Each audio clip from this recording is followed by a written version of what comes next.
It seemed as if her bow was going down first. We saw all the lights going out on the forward part of her and still burning on the after part. There was a good bit of the stern part out of the water. I could not say how many decks there, but it seemed all clear right from amidships to aft. The lights were burning till they were extinguished by the waves.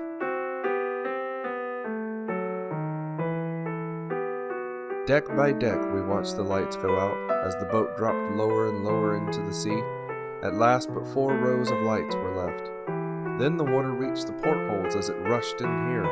There was one great explosion and another, and the ship left the horizon unbroken.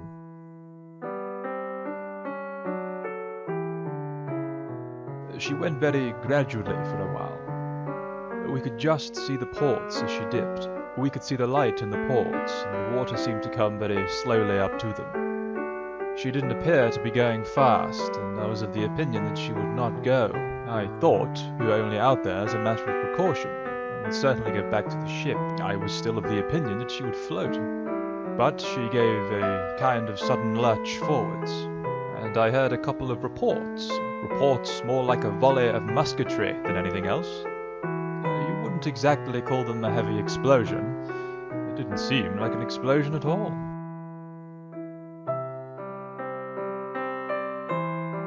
We were possibly not 3/4 an hour in the water when the ship seemed to break in the middle and went in nose and stern, and in what seemed like minutes not a vestige of her could be seen. The Titanic appeared to be going down slowly by the head, when there was a rush and a roar which led the horrified onlookers to come to the conclusion that the machinery had burst through the bulkhead and fallen out of the ship.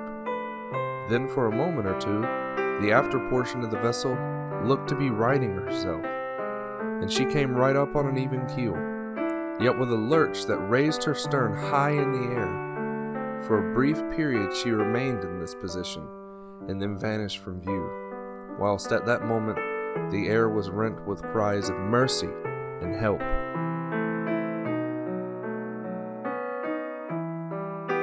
I saw her back break, and I heard an explosion, either of her main steam pipe or of the boilers.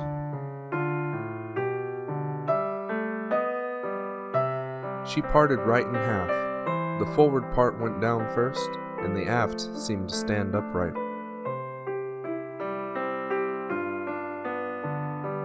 All of a sudden, the light snapped out.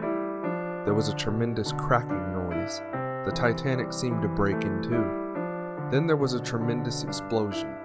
For a fraction of a second, she arose in the air and was plainly visible in the light caused by the blowing up of the boilers. The bow, which had been pointing downwards, dipped, turned up again, writhed, and sank with the stern, exactly as though one had stepped on a worm.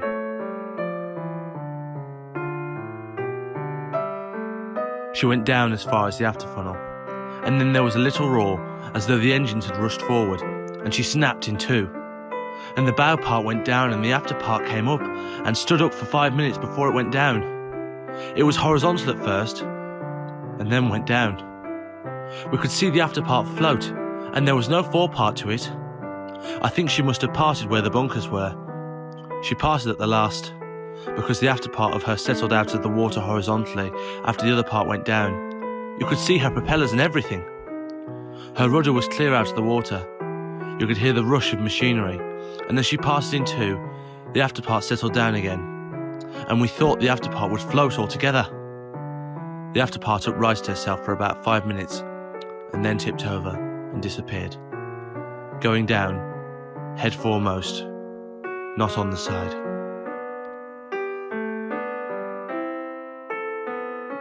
I was facing the Titanic and could see her going down. I saw the lights go out deck after deck.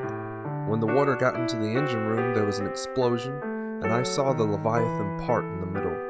The stern rose high in the air. The bow was less high. Then she went down slowly.